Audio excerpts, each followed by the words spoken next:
लेकिन इसी क्रम में अभी यह भी जानकारी उनके द्वारा दिया गया है कि ये अप्रैल से कुछ कोर्स शुरू होने वाले थे, उनका भी उन्होंने एडमिशन कराया, उसका फुल पैसा भी उन्होंने पेमेंट कर दिया है। इसी को लेकर के आरोप लगाए थे कि उनके जो फिटजी का जो सेंटर है पटना में, सभी सेंटर को बंद करके भाग रहे हैं। हाँ, फिटजी की तरफ से हम लोग अनुसंधान में स्पष्ट रूप से कहा है कि उनसे भी कम्युनिकेट करें कि उनके स्टैंड क्या है, क्या रियल में बंद हो रहा है, क्योंकि फिटजी की तरफ से कोई भी स्टैंड अभी हम लोगों के पास लिखित रूप से नहीं ऐसा आया है जिससे ये प्रमाणित हो कि उनका फिटजी का सेंटर यहाँ पटना बंद हुआ है। हाँ, नमस्कार, न्यूज़ फॉर नेशन देख रहे हैं आप। मैं हूं अनिल। देश के सबसे बड़े कोचिंग संस्थान फिटजी, जो कि टॉप 5 में गिना जाता है, अब उस पर सवाल उठने शुरू हो गए हैं। दरअसल राजधानी पटना के कोतवाली थाने में एक मामला दर्ज हुआ है, जिसमें दर्जनों की संख्या में छात्रों के परिजनों के द्वारा धोखाधड़ी का मामला फिटजी के ऊपर लगाया गया है।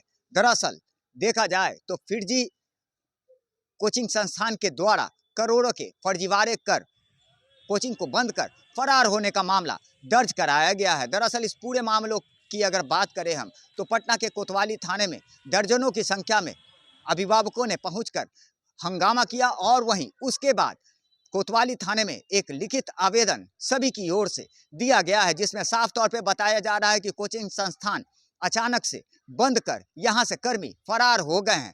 वहीं देखा जाए तो इस फर्जीवाड़े के बाद अब फिटजी पर कई तरह के सवाल उठने शुरू हो गए हैं, और फिलहाल इस पूरे मामले पर क्या कुछ जानकारी दे रहे हैं पटना कोतवाली डीएसपी कृष्ण मुरारी प्रसाद। आइए सीधे सुनवाते हैं आपको।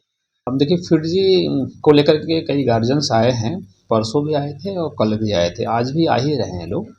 तो उनका आरोप यह था कि हम लोगों ने एडमिशन बच्चे कराया है पहले से पैसे दे करके, कुछ लोग 9th में, कुछ लोग 10th में, कुछ लोग और पहले की क्लासेस में हैं। उनका एक कि फुल कोर्स कराने के लिए उन्होंने कुछ राशि दिया था एडमिशन के लेकर के। लेकिन इसी क्रम में अभी यह भी जानकारी उनके द्वारा दिया गया है कि ये अप्रैल से कुछ कोर्स शुरू होने वाले थे, उनका भी उन्होंने एडमिशन कराया, उसका फुल पैसा भी उन्होंने पेमेंट कर दिया है। इसी को लेकर के आरोप लगाए थे कि उनके जो फिटजी का जो सेंटर है पटना में, सभी सेंटर को बंद करके भाग रहे हैं। इनको सेंटर बंद करने के संबंध में हम लोग पूछताछ किया है कि आपको कैसे जानकारी मिली कि सेंटर यहाँ से बंद करके जा रहे हैं। तो उन्होंने कहा कि टीचर इनके कुछ कह रहे हैं कि ऐसे ऐसे हो रहा है, और टीचर भी यहाँ से स्विच ओवर करके कहीं दूसरे कोचिंग संस्थान में जाकर ज्वाइन कर रहे हैं।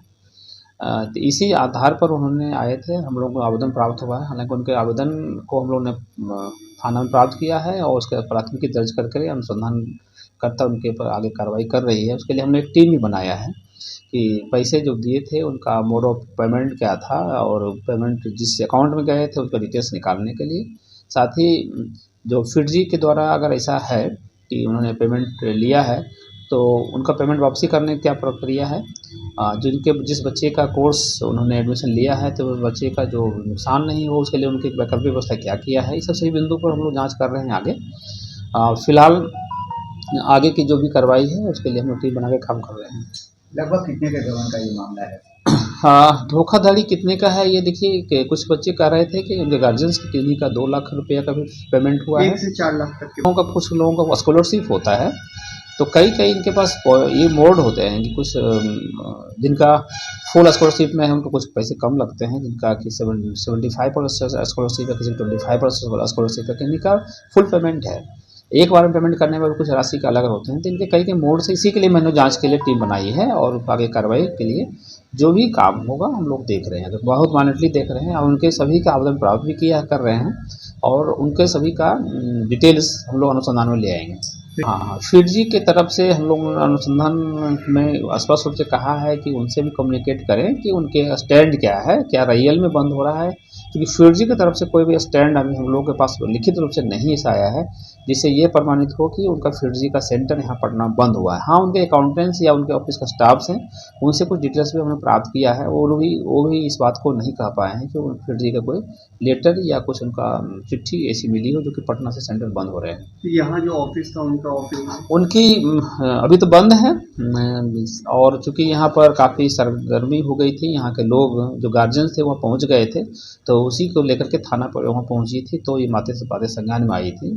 उसके बाद अभी सेंटर में जो अथॉरिटी है यहाँ पर, जो सो कॉल्ड जो एडमिशन लेते थे, उन लोगों का कहीं न कहीं ये मिरमरिंग है आपस में, या उनका कहना है कि फिटजी की तरफ से कोई रिस्पॉन्स नहीं हो रहा है, और इस कारण से पहले भी जहाँ पे रिस्पॉन्स नहीं आए थे, देश में कई सेंटर्स हैं इसी कारण में बंद हुए हैं।